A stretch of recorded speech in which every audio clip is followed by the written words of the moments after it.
دەچینە لای یەکتر لە میوانەکانمان لە ڕانیەوە بە شوێکی ڕاستەوخۆ لەگەڵمانە دکتۆر هەرێم حەسەن ئەحمەد بابان سەرۆکی بەشی مێژووی زانکۆی ڕاپەڕین. دکتۆر هەرێم سڵاو لێبێ، ئەم کاتت باش، پیرۆزبایی یادی ڕاپەڕینت لێکەین. ئەگەر پێمان بڵێ توانیمان ئامانجەکانی ڕاپەڕین بەدیبێنین. زۆر سپاس، دەستان خۆش بێ. منیش پیرۆزبایی یادی 30 ساڵی ڕاپەڕین لە کۆمەڵانی خەڵکی کوردستان و دەڤەری ڕاپەڕین بە تایبەتی دەکەم. بەنسبەت پرسیارەکەتەوە لە ڕاستیدا هەر شۆڕشێک یاخود هەر ڕاپەڕینێکە لە هەر وڵاتێک دەکرێت بە تایبەتی لە وڵاتانێکە پێدەگوترێت وڵاتانی جیهانی سێم، دەتوانم بڵێم هیچیان 100% ئامانجەکانیان بەدی نهێناوە. لەبەرەوەی بۆ خۆی خودی شۆڕش یاخود خودی ڕاپەڕین جۆرێک لە کردەیەکی توندی تێدا، تونند و تیژی تێدا، بۆیە ڕاستی کاتی دەوێ ینی تاواکو ئامانجەکان بەدی دێ. لە هەندێک وڵات کاتەکەی کەمترە، لە هەندێک وڵات کاتەکەی زۆرترە، بەڵام بەگشتی کۆمەڵانی خەڵکی کوردستان گەشتون ئەو قەناعەتێک کە ڕاپەڕین بە تەواوەتی هەموو ئامانجی خۆنەکانی کوردی بەدی نەهێناوە. بۆیە خەڵک تمۆحی زیاترە، خەڵک داواکاری زیاترە و خەڵک ڕاستی زۆر چاوەڕێی کردو، زۆر ماندوو بووە بە تایبەتی لەو کێشانێک کە ئێستا لە کوردستان و عێراقدا هەیە. بۆیە دەتوانم بڵم بە تەواوەتی ئامانجەکانی ڕاپەڕین بەدی نەهاتووە. باشە دکتۆر، بینە سەر ئەرشیڤکردنی ڕاپەڕین ئەم ڕووداوە شۆڕشە گرنگە مێژویە لە مێژووی میلەتەکەمانە، توانیمانە لە ڕووی مێژوویەوە ئەم ڕووداوە ئەرشیڤ بکەین بیاڵینەوە. ئەوە 32 ساڵی بەسەرا تێپەڕی ئەوەوەی کە ڕاپەڕینیان بینیوە، یان هەندێکیان لە ژیاندا نەماون، هەندێکیانی تر ئێستا تەمەنێکیان بەڕێ کردووە ڕەنگە بۆ 30 ساڵی تر. ئێمە پێویستمان بەوە بێتتر لە کتێبەکانەوە لە سەرچاوە مێژوویەکانەوە ڕووداوەکانی ڕاپەڕین بخوێنینەوە ببیستین. ئێمە ئەومان کردووە؟ بەڵێ، بەنسبەت ئەرشیڤکردنی ڕاپەڕین یاخود ئەوەی کە پێی دەگوترێت پرۆسی ئەرشیڤکردنەکە، دەتوانم بڵێم بە تەواوەتی ئەرشیڤ نەکراوە، هەرچەندە کاری باش کراوە. دەتوانم بڵێم ئەو شتانی کە لەسەر ڕاپەڕینەوە توێ کراوە بە تایبەتی بۆ نمونە لە زانکۆکی خۆمەوە دەست پێکەم زانکۆ ڕاپەڕین چەندین نامەی ماستەر و دکتۆرامان لەسەر مێژووی ڕاپەڕین هەیە، نەکە ڕاپەڕین ڕانی ڕاپەڕین هەموو شارەکانی کوردستان، بەسم 20 ڕۆژ ڕاپەڕینەکە لە 5 تاکو 20 کەرکووک دەگرێتەوە. نامی ماستەر دکتۆران نووسراوەی من ئاگادار بم. دواتر مەسەلەن ئەو کەسانی کە بەشداروی ڕاپەڕینن مقابلە کراون، چاپێکەوتنیان لەگە کراوە، ئەرشیڤ کراوە، بڵین لە ڕووی دەنگ و ڤیدۆوە و هەروەها وێنەکانی ڕاپەڕین پارێزراوە لە چەند کتێبێک کۆکراوەتەوە. و هەروەها ئەوەی من ئاگادار بم بۆ خۆشم سەرپەرشتیم کردن چەندین خوێندکاری بەکەلەرۆز لە توێژنەوەی دەرچوون لەسەر ڕاپەڕینیان نووسیوە، هەموو دیاردەکانی ڕاپەڕینیان شی کردوتەوە. بەڵام ئەوەی کە تایبەتە بە ئەرشیڤکردن دەتوانم بڵم تا ئێستا گرنگی تەواوی پێ نەدراوە، لەبەرەوەی ئێمە تا ئێستا لە کوردستان سنتەرێکی نیشتیمانیمان نییە بۆ ئەرشیڤکردن. بۆ من لە بەریتانیا تەنانەت لە عێراقیش سنتەری بەڵگەنامە نیشتیمانیەکان هەیە، لەوێ هەموو ئەو بابەتانی کە پەیوەنددارن بە شۆڕش و ڕاپەڕینەکان پەیوەنددارن بە مێژوونێتەوە کە ئەرشیڤ دەکرێت، جا هەمووی بەجادا دەنرێ، مەسەلەن ڤیدۆ، دەنگ،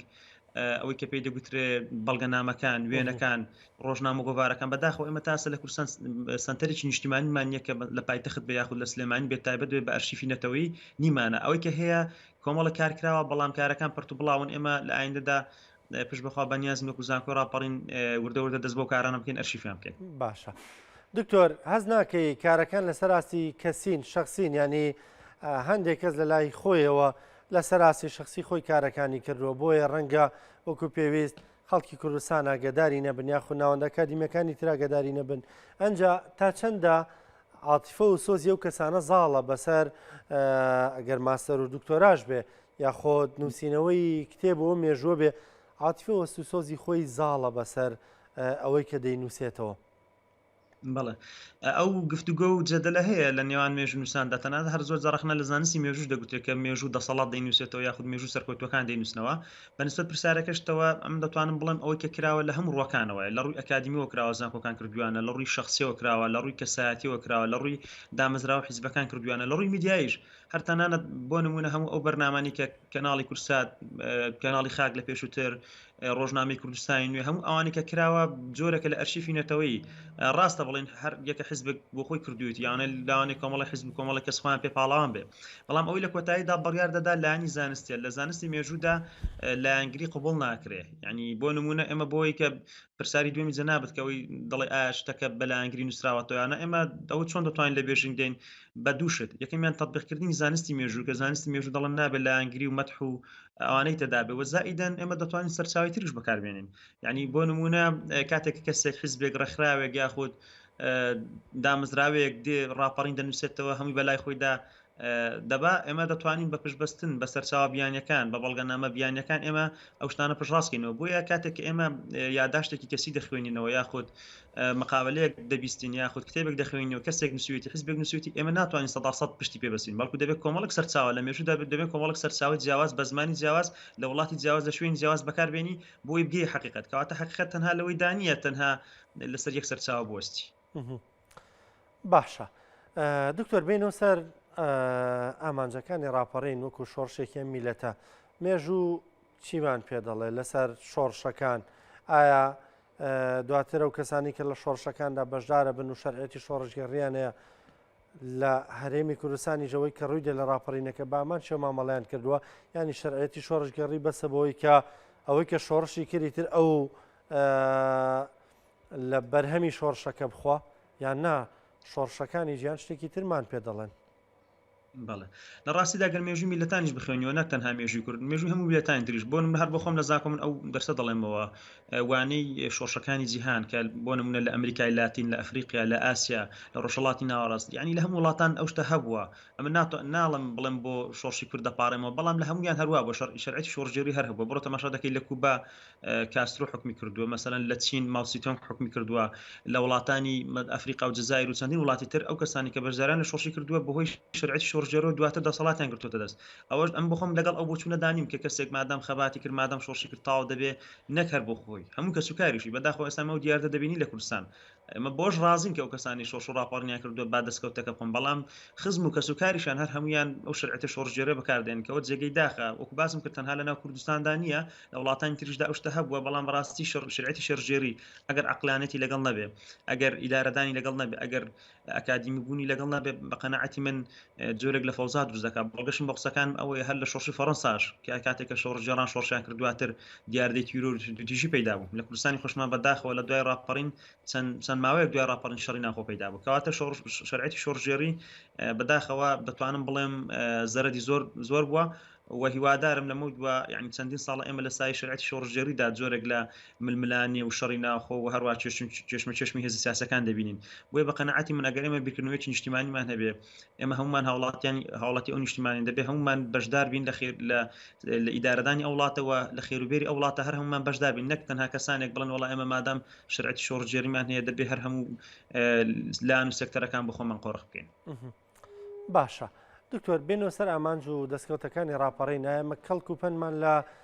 مێژوو وەرگرتووە لە شۆڕشەکانی نێو مێژوو وەرگرتووە بۆی کە ئەو ئامانجانی کە بۆ ڕاپەڕین دیاریکرابوون بەدی بێنین. بە قەناعەتی من بەداخەوە دەیڵم سەرکردەکانی کورد و حیزبە سیاسەکان وەتەنانە نخبەی ڕۆشنبیریش پەنمان لە مێژوو وەرنەگرتووە ئێمە هەمومان دەزانین کە لە پرۆسی دیموکراسیدا لە سیاستدا حیزبەتی ئامانج نییە بەڵکو ئامرازە ئامانج بریتە لە چی بریتە لە خزمەتکردنی دۆزی نەتەوەکات بۆیە تەماشا دەکەین ئەو ململانانی کە لە